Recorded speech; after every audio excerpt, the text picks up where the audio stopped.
Hi, I'm Tim. Welcome to Watchbox, and thanks for logging on. If you love this watch, email me, tmosso@thewatchbox.com. It's in the description below. Your purchase and pricing email question line for buying this or any watch you see on any Watchbox platform. Please reach out to me directly for pricing. Email tmosso@thewatchbox.com. Today, we're discussing a watch that represents an unusual fusion of sports watch and flying tourbillon. This is the Blancpain Leman Tourbillon, and it is all of those things I just described. It is also beautifully sized in rose gold, 38 millimeters in diameter. You can see it's 9.8 millimeters thick from lug tip to lug tip. Only 42.6 millimeters, so nice and compact. 20 millimeters is the spacing between the lugs. We're going to throw this watch on my wrist to get a good sense of its size. It's so compact that I could recommend it for a man, a woman, a wrist as small as 13 centimeters circumference. And for those who have a taste for traditional sizing, I find that colored gold and dial-side tourbillon watches are best mannered when discreet in size and compact overall, and this watch certainly meets that. You can see it's also low enough to fit underneath the cuff, but make no mistake, with a screw-down crown and full lume, this is a sports watch. It's 80 meters water resistant.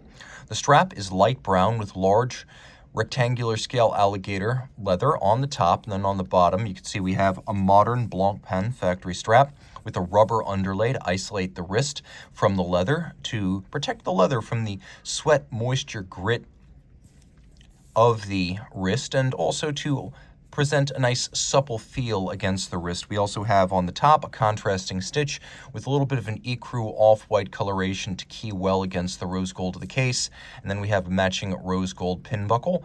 The case is familiar to Blancpain fans. We've seen it on the Villeray series, the 2100 series, the Le Mans series, and to an extent also on the 50 Fathoms, where we have this rounded case with the lugs broken out from the case band and then a little bit of a teardrop profile. You can see this watch comes from a kinder, gentler era, being almost vintage in its own right, as it has strap tool holes in the lugs, something you don't commonly see on modern high horology complications. We have a set of compact little crown guards and a large screw-down crown with sharp knurling. We have a double gadroon, double domed, double stepped bezel, and then a dial that, truly speaking, is white. It's not silver white, it is white. We'll do a lume shot real quick so you know exactly what you're getting into. You can see that the watch features plenty of luminescence, and although it's by no means a 50 Fathoms, it is remarkably legible in the dark for a high complication dress watch. Now we have some complications here, 3 of them in fact.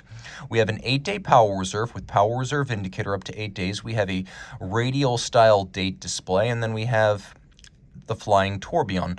And this flying tourbillon movement, caliber 23, was created for Blancpain in the late 1980s during the company's first decade of revived operation, and Vincent Calabrese is often cited as the designer of this flying tourbillon. There's a lot of finery on the dial. You can see the dial itself has a few different steps and focal planes. We have rose gold indices outboard bearing the luminescent plots, and then we have beautifully diamond cut faceted rose gold hour indices, plus hands in rose gold, including skeletonization for the hour and minute hand so as not to block the tourbillon. Let's take a look at that tourbillon. Of course, it is a flying tourbillon, which means there is no upper bridge to block your view.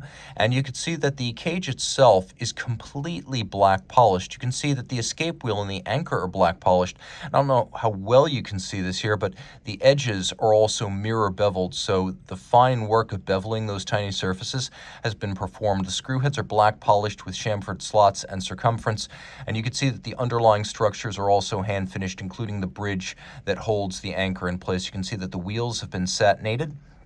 It beats away to nice vintagey 21,600 vibrations per hour.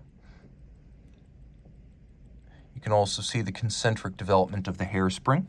Taking a look at the reverse side, you can see this 19 jewel movement has been adjusted in 5 positions, which is the high horology and chronometer standard. We have engine turning on the base plate. We have broad mirrored anglage that you can see well on the edge of the bridges. The same high quality treatment of screw heads, satination on the wheels, and then we have solarization on the ratchet wheel, solarization on the crown wheel core, a pocket watch inspired swan's neck style extended click spring and click, and it is a sight to behold.